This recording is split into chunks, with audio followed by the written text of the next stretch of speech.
Okay, so before I start this video, don't be on my neck about my lashes, okay? My eyelash appointment got canceled because of the ice storm that happened this week. I'm about to get my eyelashes done, so stay off my top. There is always a ton of discourse on Facebook.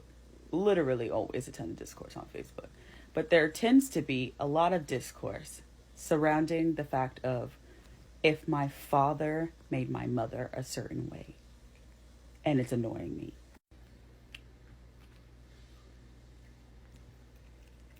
Growing up, my mother always told me this story about how allegedly my grandfather um, unalived in Pearl Harbor. And she always told this dramatic story. She always just like made, like, she told me he got into a barrel and jumped into the water at Pearl Harbor and tried to survive. And then she also sent me an email in 2015, which I'm about to let y'all read for yourselves. Okay, so pay attention to the fourth sentence. That's the most important part of this story. So basically, this is her trying to guilt trip me or whatever about feeling bad about something, whatever. Anyway, she says in here that her father was a war hero and blown up in Pearl Harbor, and I'm about to debunk this whole story. So I did a previous video talking about this, but in this part it says that my mom was 12 years old, dad was 20 years old when they met.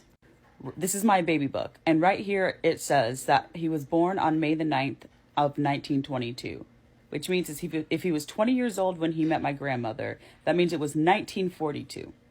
Pearl Harbor was December 7th, 1941, which means he was 19 years old. He was not in the war.